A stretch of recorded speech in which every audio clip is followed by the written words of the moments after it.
Welcome to the UBC Cricket Club's podcast, the Overcast podcast. We're back after a bit, after the winter break, and with me again, we have Ishan. How are you doing? I'm good. Just the two of us again. Change of location for this one. Yeah. But we're back to talk about some exciting cricket that's been happening. Oh, for sure. We left off the last episode, mentioning that there's a lot of cricket happening, and we're going to talk about the India-England series, and a lot of just a return of Test cricket that we've been looking forward to. Yeah. And boy, has it been exciting to watch some good Test cricket. And just give me your thoughts about what the India versus England series has been, providing us with so far, because we've had two Test matches, and it's a long break between the second and the third one. So we're taking this time to reflect on the India versus England series now. Oh, for sure. I Yeah. think India England firstly was such a hype series because the age-old question ever since baseball has been introduced into this cricket realm has been, will it work in India? Yeah. The Australian says, oh, not against our boys, but I think for us it's not against our grounds, right? Exactly. Like not against those pitches. Not in Ahmedabad, surely not. Not in Ahmedabad. But I think first two Test matches. Firstly, they've been absolute thrillers to watch. Fortunately for us, no day 3 finishes. Exactly. At least day 4 finishes. But I think that's been really good from both teams. I think both teams have fought really hard, and you can tell this is like a worth it series. Like you can sit down, invest your time. But I want to know from you, like, what have your, like, so far in the two Test matches, who's really stood out for you? Who's really made that impact? Yeah, I mean, there are a lot of names, right? And that's been the good thing about this series so far, that there are so many people, so many players who have stepped up and shown that they can play in all formats, and especially from England's side. Yeah. I mean, I'd like to start with their openers, and especially Zach Crawley, Oh, because he's really impressed me this Test series. And we saw England coming to India last time around, and they looked like as if they gave up. Halfway through the series, it looked like they didn't want to be there. Exactly. But this time they've come in with a new sort of fresh perspective under Stokes. And Crawley, for example, has been just going at it from ball one. Hitting Siraj in the Test match with ease. Targeting Bumrah in the second when the new ball is being played with. Yeah. Going after the spinners. Even Duckett was going after a lot of the spinners. They're relentless. I mean, they're not scared to lose a wicket, and I think that's the kind of mentality they play with. So Crawley's been brilliant, and he's been piling on those runs, and I think that's been the difference between India and England, is that England just go hard for ball one, and by the time you get the first wicket, they're already 80 on the board. So and the funny thing is, Duckett was part of a batch of 2016 tour of India where Karun Nair, where is he? But where they really struggled. England, they as a team couldn't functional in that series. They lost 4-0. And all of a sudden, in this series, you see the same Duckett against the same old Ashwin. Exactly. And this time he's firing guns. Like, he has 12 different types of sweeps. Exactly. He's mentioned in an interview. Like, it's usually Ashwin with the variations. This time it's Duckett with the variations. But players that have impressed me, Crawley, Duckett, definitely. Under Stokes, they've transferred. Again, I think it's a CSK effect, not to mention Stokes was part of CSK. But I think another player, of course, Ollie Pope. Firstly, your thoughts on that innings? What do you feel? It was interesting because I watched him in the first innings. He looked very tentative early on, pushing hard at the ball. He even got out very early. I think he didn't really get a start that he wanted. So it felt very tentative. I didn't really see much in his game in the first innings, and then he went back, maybe saw the way the Indian batters were playing, and then came out in the second innings and kept sweeping everyone. The intent never changed from the first and second innings. So it's just the kind of technique he was using. He wasn't scared to play his sweep shots, his ramp shots, and I don't even know the names of half of the shots he was playing, but he just kept going and going and going. He reached 196 or something around that mark. But just amazing. And even the ball he got out to, he was trying to the Ram Bumrah, the slower ball. Just even a player batting on 190 in his 190s and playing a ram to Bumrah, like that just shows the kind of mentality that they're playing with, right? I mean, Sachin mentioned like Ollie Pope and Ian Bell parallel. I saw KP in that innings. Exactly. Because KP played a very similar innings the last time India was beaten at home in 2012. And I think that kind of mentality, that kind of aggression, that India might have the Jadejas, the Ashwin, the Patels, but that does not matter because it is this New England setup that they have come in with. I think the batting, of course, has been amazing with England, right? I mean, we'll get to the bowling as well. Like it's the part of team that really does well batting and bowling. But let's talk about the keeping. Yeah. Because normally what happens, England's like, oh, Bairstow will do it, Butler will do it, Moggs, you can come in for a bit. Anyone can do it, yeah. But this time they bought a technical keeper, Ben Foakes. He did fall over the wickets, I don't know. I guess you have to, right? You have to, and that's a good point because normally you don't really pay attention to the keeper, but this time England have done their homework and said that the keeper does matter. Yeah. On pitches that turn so much, there are the rank turners, they don't bounce as much. The variable bounce that's there. Yeah. Ben Foakes is someone who they can rely on to literally catch every single ball that misses the bat. Yeah. And took a blinder to get some of a batsmen out, and that's been the difference again. And I'm not saying KS Bharat isn't at the same level. He's a pretty good keeper as well. I think he did a good job with the gloves behind the stumps, but didn't really do well with the bat. That's another story with India. But Ben Foakes has been amazing, and he took some of our main batters out, and that was the difference, like I said. So keeping's been brilliant, and Foakes is pretty handy with the bat as well. And not to mention another, especially in India, where umpiring can be a bit dodgy, the pitch can be dodgy, the batsman can be dodgy as well. You have a good mind in the game, Ben Foakes with his captain as well. There's a good camaraderie, so they're able to take those reviews. And as compared to the past, where Alistair Cook didn't know when he ran out of reviews and he was taking reviews. Exactly. So, but enough about keeping behind the stumps. Let's talk about what happens on the other side of the wicket. The bowling. England came prepared. First innings, I'll be honest, India's first innings, same old story. England have bought their young batch of under-19 spinners and they're trying them out here. Hartley got whacked by... Went for 8 per over. Yeah, Yashasvi and everybody in the Indian team.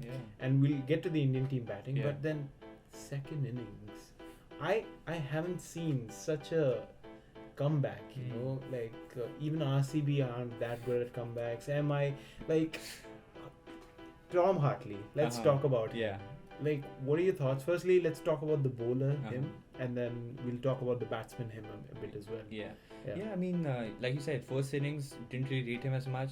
Thought he was pretty conventional, just came around over the wicket with his left arm spins, and just tossed it up and got smashed by Yashasvi. But what I noticed in the first innings was that every single boundary that he got hit, Ben Stokes was up there, just clapping for Hartley, like keep going. I think that's what really pushed him. Because he came back in the second innings with a completely new mindset. His lines improved immediately. His length became much more, just made it difficult for batsmen to pick him up. And he got Rohit out. He got, I think, Gill out as well. Just amazing to see his comeback because he took a 7-foot in that second innings, I believe. It's amazing to watch him bowl. Just a nice guy, I think. He didn't really celebrate because I can't imagine being hit for 7-8 on debut in the first innings and going back to the dressing room thinking, do I really belong here? And he came back in the second innings and showed that he does. And in his debut game, that's just amazing, for a young player. And arguably, I think that momentum that he set, after that comeback, that comeback story really defined England's comeback story in that Test match. Yes, Ollie Pope played that brilliant knock, and that really set India under pressure. But because he held one end up, along with, of course, the all-time greatest spinner of all-time, Joe Root, of course, rolling his arm over. But I think they worked so well. They did their homework part. Just comes in again and again and again.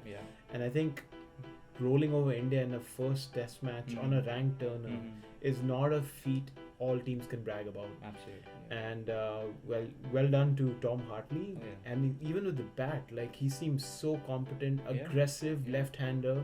So I think he's definitely a player to watch out for. England shouldn't just use him as a subcontinent, exploit. And they probably will. That's the sad part. That is unfortunately the case. I hope he can become someone like a Nathan Lyon for them, where he's part of the attack.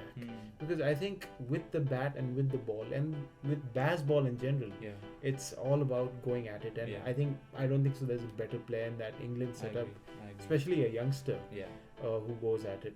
But talking about youngsters, let's go to Rehan Ahmed. I think we've heard a lot about him from the under-19. He played in the ODI World Cup as well. Didn't have visa issues this time, but I mean, another guy did, Shoaib Bashir. But it's their first time. It's all about the policy. Right. India, that's in way of India welcoming them. Sure. Right. That's our hospitality. Right? That's our hospitality. Fair, okay. But Rehan Ahmed, the leg spinner, we'll talk about Shoaib Bashir as well. But Rehan Ahmed first. Like, what are your thoughts? Leg spin doesn't really work in India, but he's.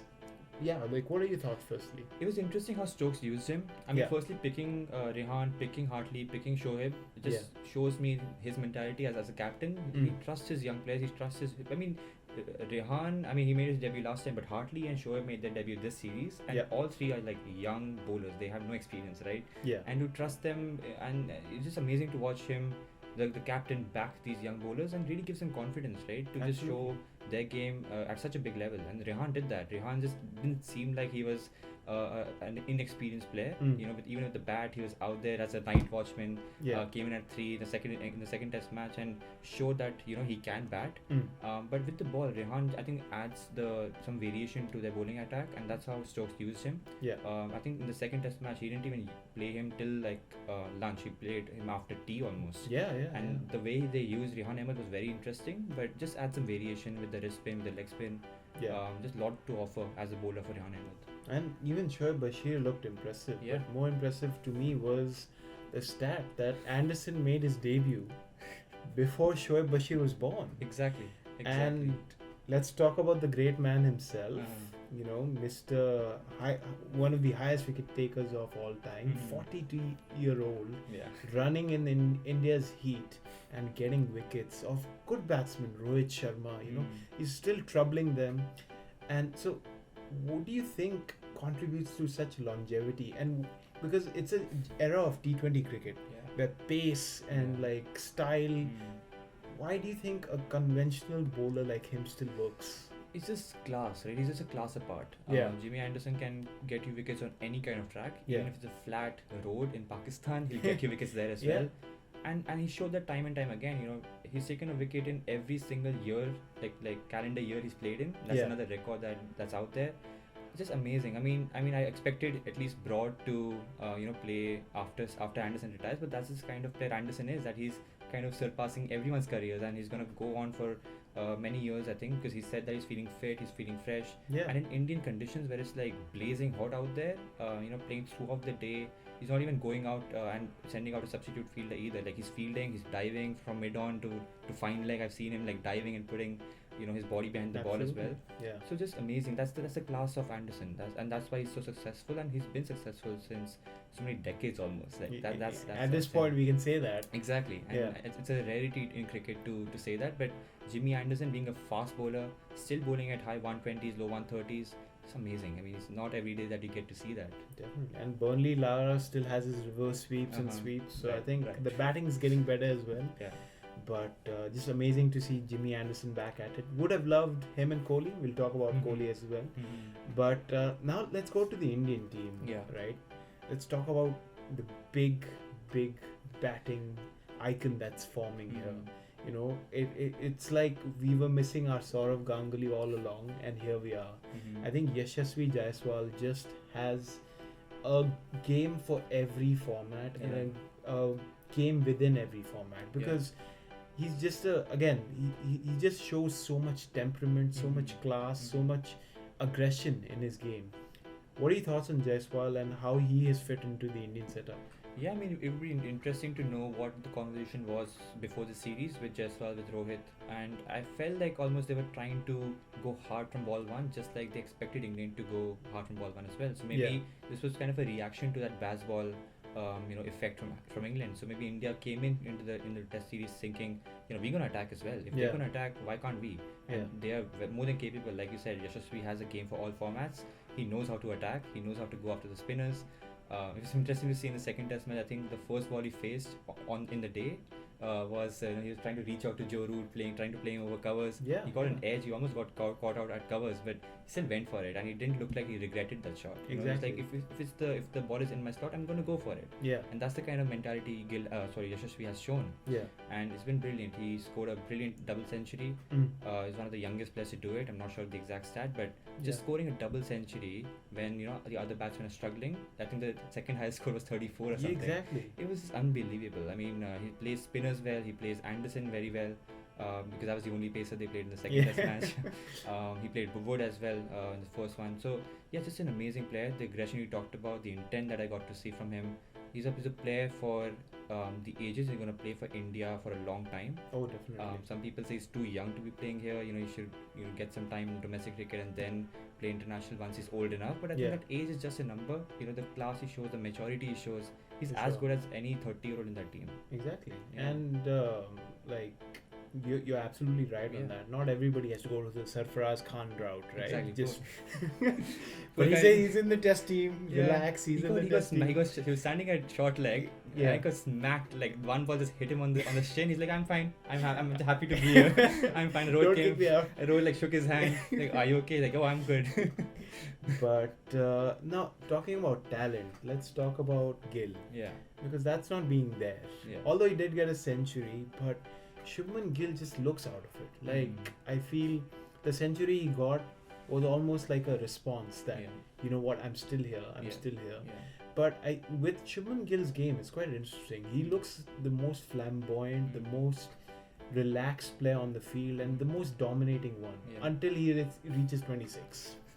And then there comes this weakness in technique, whatever it is, that just often we feel bad, because he's such a promising player, and he himself demoted himself to 3, saying that okay, this is a position I can work at. And the unfortunate reality is that Pujara is sitting in the banks. Young players like Rajat Patidar and Sarfaraz Khan are sitting in the ranks. So even Ajinkya Rahane, right? So taking up that position is very, very important, right? But I feel Gill needs to show a bit of more promise here.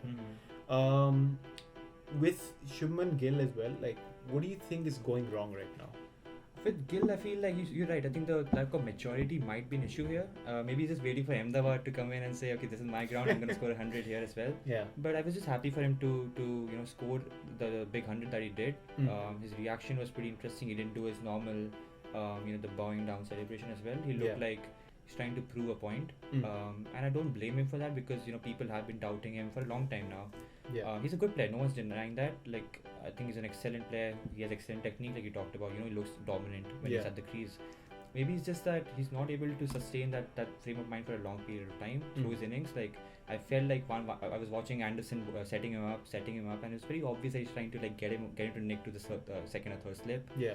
And he just kept bowling in that alley, and Gill was just going for it every single ball, and he did eventually nick one to second slip. And just the lack of maybe awareness through each ball that he plays. I'm not exactly sure. We're not experts, so we don't really know. For sure. But Gill, I just want him to score big and consistently, and that's the consistency is the word for Gill really that we're lacking. Yeah. And we need a solid number 3 batsman for going forward. We need a solid number 3. And Pujara, he deserves to be there in my opinion.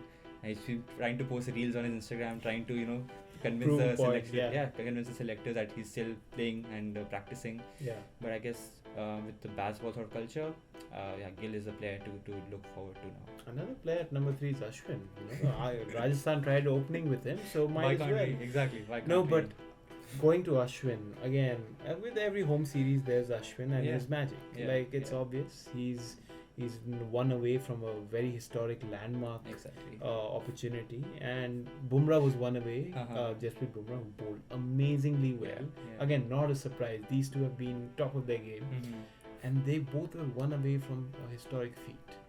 But there comes the Bhojpuri swing sensation, Mukesh Kumar himself, and he celebrated it it's not even.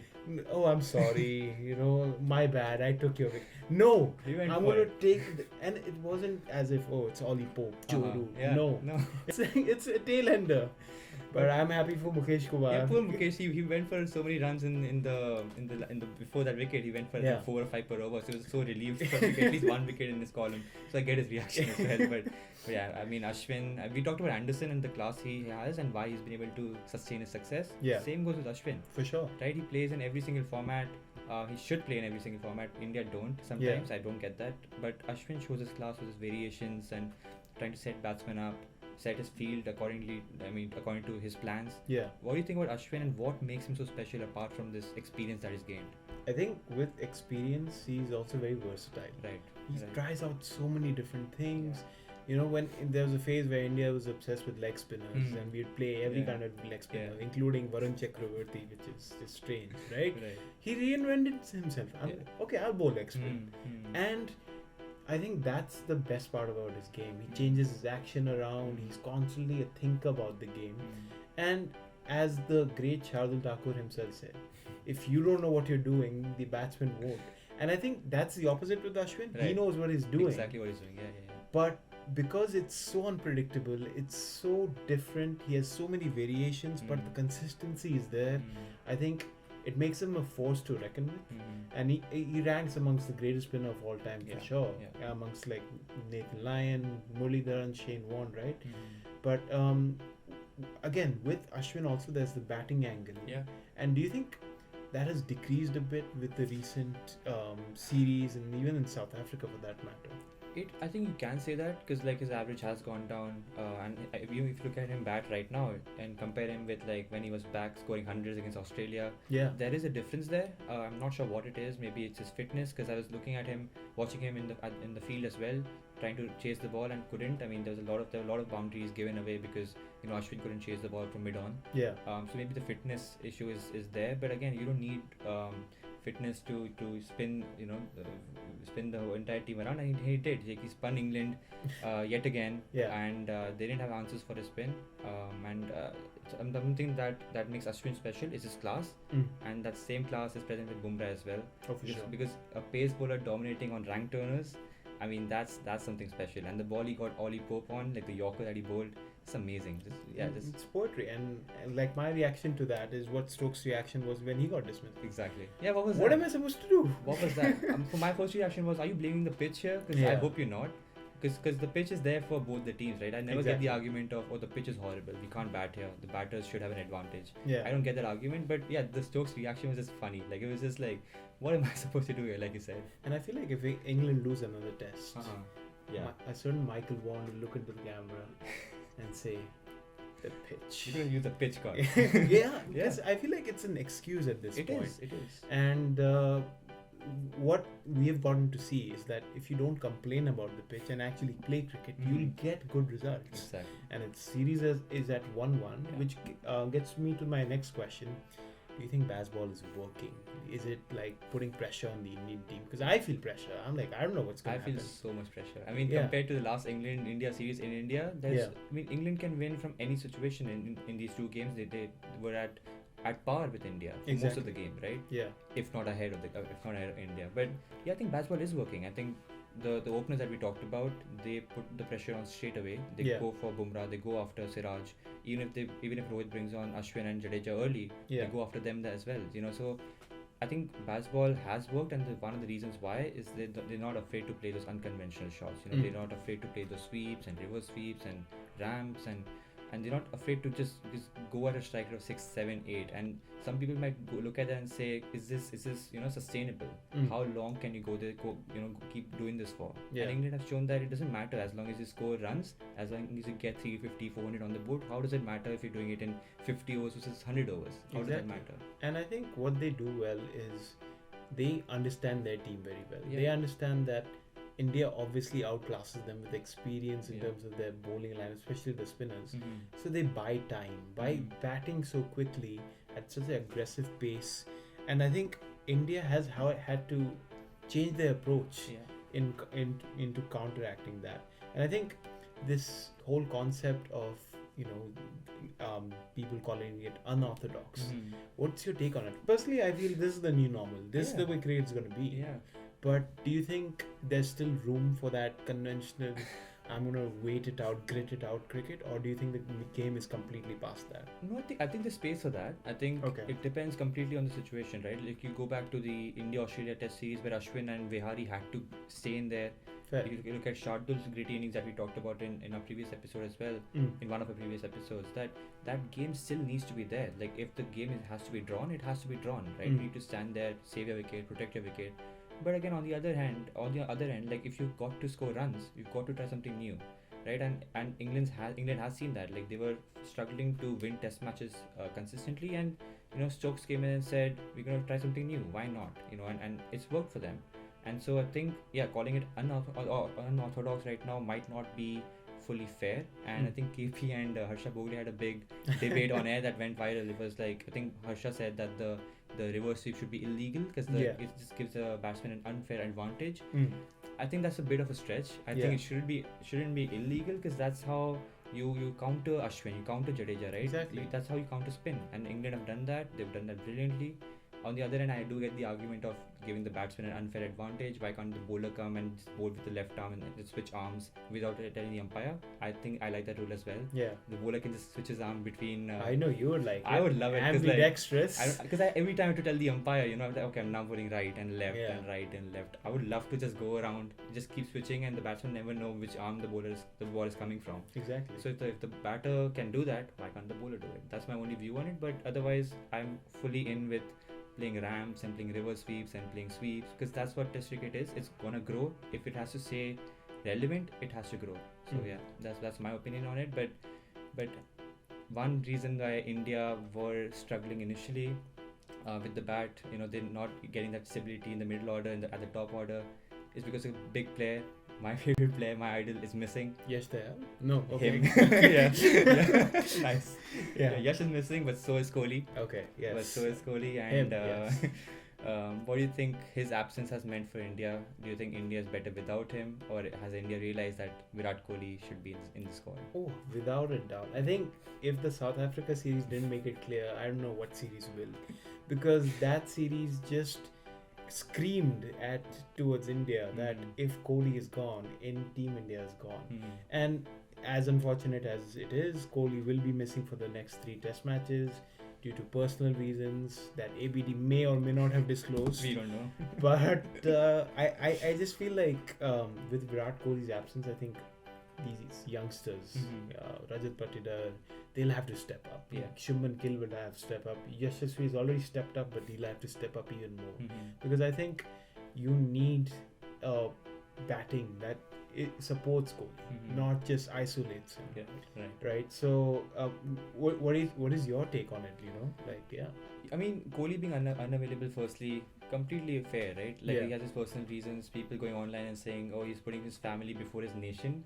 I mean, he's been carrying the Indian team for so long, and now that if he has a personal reason so serious that he has to miss a Test series against England, I mean, that has to be something that demands him to be away from the game. And if that's the case, then so be it, and we have to respect that. It's not like he's going to fight a war for India or something like that. It's just a game of cricket, and family comes first, and we get that. Exactly. But you're right. India has felt his absence, especially in the middle. We felt, even though he's opened the doors for Rajat Patidar, he's amazing. I mean, obviously I love him as an RCB player as well, but he was a good player to watch in that Test match. But it has meant for opportunities for the young players who will have to step up, like you said. But India now need to realize that Kohli adds so much to that team that we need to find good enough replacement, and maybe they look at a year, maybe they look at a Patidar in the future, because I mean, Kohli's not going to play in the next 5 years, 6 years. I hope he does, but the reality is he's not. Exactly. So this series could be a really good sort of indication of where Indian cricket is going, at least as far as Test cricket is concerned. For sure. Yeah, these players have to step up, in my opinion, and Gill and Patidar and Yashasvi, whoever comes into bat for India, they need to show, okay, we can replace Kohli here. And talking about replacements, I think the Indian team management told Iyer that he has a back spell. They just told him. They just told him. And Iyer's like, no, I don't. But you do. You do. As simple as that. Iyer's out with the back spasm. Yeah. So Rahul and Jadeja are back, and which gets me to my next point. What's the final scoreline going to look like? It's much more difficult to predict this time around. Last time we could have easily said, oh, whitewash, I mean, I did say whitewash. I'm expecting a whitewash before the series as well, but England has shown that they can fight back. Yeah. And as a biased fan, I'm going to say 4-1. I'm going to say that. Yeah. But I wouldn't, be surprised if they draw out a few games. If they win the next one, I wouldn't be surprised if it goes close, maybe a 3-2 for India. I don't think England's going to win the series. Okay. I don't think this game or this sort of style of play will get them a 4-1 victory. I don't think that's gonna happen. But I won't be surprised if it goes close. But what do you think? Do you think that England can get past India? I agree with you that it's not going to be a victory for England. Okay. But I think there's a very good chance of a 2-2 draw. Okay. In which one test match is of course drawn, but England comes back winning another one. Yeah, that would be interesting. But talking about that would be historic, firstly. Yeah. And talking about history, let's talk about the Aussies and West Indies. Right. I mean, after the first test, I was like, here we go again. Australia trying to prove their dominance. Yeah. It's like what India does, but after a World Cup loss, where we go to Sri Lanka or West Indies and show like, oh, you know what, we're still a good team. But this time, Australia, first test again, very dominant, right? But then comes the second test. And I'm primarily going to talk about the second test. Yeah. Because West Indies just showed character. It showed that underdogs still have a game, and especially West Indies has been like stereotyped as this T20 only team. They don't have patience, they don't have the players, they don't have the pace. And with comparisons to them in the 80s and 90s, it's always that running gag with the West Indies. What happened to them now? Yeah, exactly. But this time they showed, and it was a completely new set. I didn't know half the names, I'd be honest, right? But they challenged some of the biggest names in Test cricket. Steve Smith, right? Smudge just feeling helpless out there. I mean, with his new role, opening the batting. But what are your thoughts? Gabba breached again, of course, but how has this Test match changed your view about West Indies? I mean, remember, this is the same team. West Indies is the same team that didn't qualify for the World Cup. Exactly. And to see them at the biggest stage that cricket can provide, Test cricket in Australia against the World Test champions, and showing what they can do. We've always known the potential that West Indies has, but for a young team to go there and to beat Australia in Australia at Gabba, just an unbelievable test. And that's the reason why we're only talking about the second test match, because you expect Australia to win, right? You expect the Australian team to almost dominate West Indies, and they have. Even in the ODI series, bowling out West Indies for 80. I mean, that's bound to happen. That's gonna happen. But for West Indies to sort of fight back, and I think they scored 400 in the first innings, and Australia came back, scored around 280 or something. They got a 30-40 run lead, if I'm not wrong. And then West Indies was bowled out 400, 200. And I thought, okay, here we go again. West Indies throwing it away. They could have won the game easily. But now Australia's going to chase 215.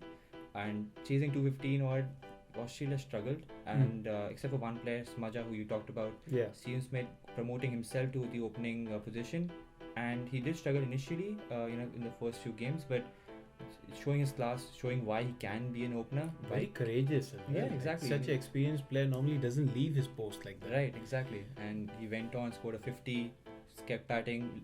They were losing wickets at the other end. And I remember Shamar Joseph was injured. He was, getting treatment in the dressing room. And till that point, till he was back in the dressing room, they were going well. I thought they were going to win the game. And then he comes back. And then what does he do? Shamar Joseph, man. I mean, so firstly, I was with the Alzari connection. Right. Could it be? I don't know. Maybe. But, I mean, his work has made the great Brian Lara cry. Right. And imagine doing that on debut. Scoring a 50, getting a fifer in Gabba against the mighty Aussies with all odds against you, and you made a cricketing hero cry, because West Indies have not done that before. So I think Shamar Joseph, again, is something cricket needs. With his passion, the smile he gives after every wicket. So I think it's just amazing, and not to discount the other prominent members, right? There's some very good technically looking batsmen that set up. Hodges, of course, there. Tejnar and Chandapal, the grit he has. Exactly. So I think it's very exciting to see a young West Indies team do what they did. But let's talk about another young team that has gone and kind of embarrassed themselves in New Zealand. So South Africa, of course, have sent in A, B, C, D. I don't know, a debut team basically. Who have they sent? Neil Brand. Who is he? I have no clue who he is, but he's apparently the captain of South Africa. That's crazy. And they've sent in some good players like Bedingham from the India series. Right. But again, they look clueless out there.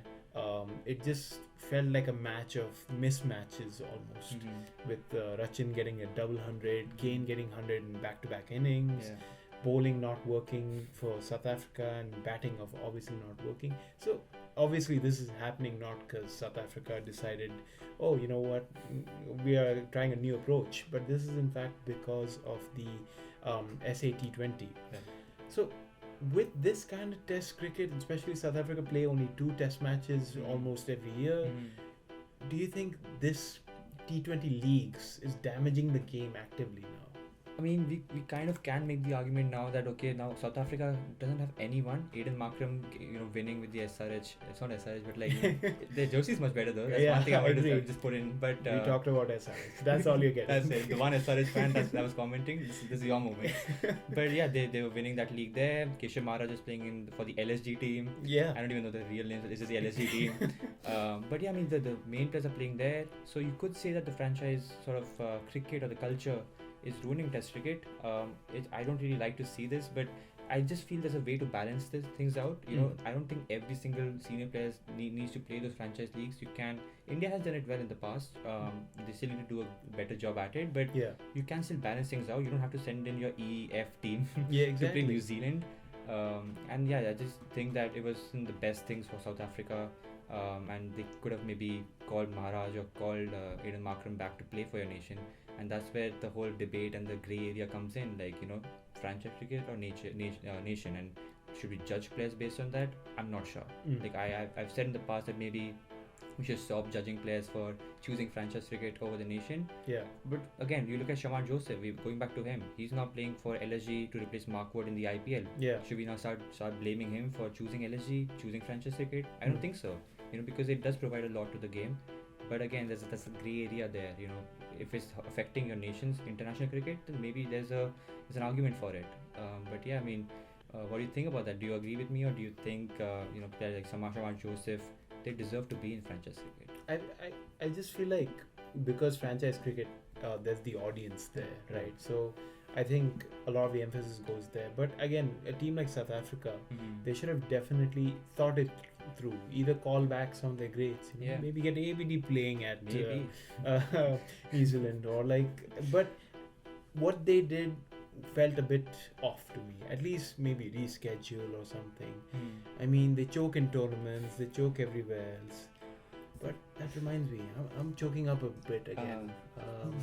Some final that happened again, and third time in the span of approximately 1 year, India versus Australia yet again. This time under 19. Yes, there's not another World Cup that happened. Yeah. We lost yet another final. And yet another time, going unbeaten in the tournament, and then Australia comes in the final and says, no, we're going to win the cup. I think all the Indian captains are just gathering in one table. Yeah. Us moment. Us moment, goes to the Spider-Man meme. Exactly. And I think, I don't know what is going wrong, because I followed this under-19 team, this Indian under-19 team. They have some amazing players. The captain Uday Saharan himself, Mushir Khan, brother of Sarfaraz Khan, of course. So I think there's some amazing talent in there. Arshin Kulkarni, of course, top of the order, a Jacques Kallis enthusiast. So I think, firstly, are you okay? Another loss. Getting used to it. Getting used to it now. But what was your take on it? Obviously Australia played well, but with this Indian team, what did you feel? Are you optimistic about the future? Yeah, I mean, I didn't really follow it as closely as you did, maybe. Yeah. But I was following the players like Uday Saharan. I think he was the highest run scorer for India and overall as well. I'm not very sure. But I saw that the potential he has. He's a very, very good batsman. And I remember the semi-final innings that he played. We were almost bowled out very early on. Oh, for sure. And I think Uday Saharan was a big guy. I think Mushir Khan was on the other end as well for the partnership. Yeah. But those two guys, got India closer to the target. And they chased it down. It was an unbelievable match, and that shows me that these young guys have that potential to bat in these pressure situations, and that's such a good sign. But again, getting used to get beaten by Australia again. But yeah, I mean, just didn't follow the under-19, but still feel that hurt. Yeah, it's a big loss yet again. But I don't even know. It's just been Australia's year. I guess 2024 is as well. Yeah. But I don't even know. We'll see with the World T20. But again, this under 19 World Cup has been fascinating because there's, of course, it's filled with 70% Indians, but that's besides the point now. Right. That's just how the probability works, right? But it's been good to see teams like USA, really showing their talent, right? So I think with the under 19 World Cup, it just gets more and more interesting. And it has come to a certain realization for me that I am older than most of the under 19 players now. Exactly. So and there's a 15-year-old in Pakistan. So again, a 15-year-old.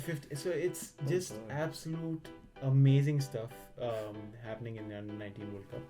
So we ended on a more positive note than the loss, of course. Yeah. And that's where we're ending with the with this episode of the podcast. We really hope you liked it. It's after a bit. It's a bit long as well, but and we hope to cover more of the India-England Test match in the upcoming podcast. Also look at the other series that's going around. Thank you so much, Ishan, and thank you guys. Thank you.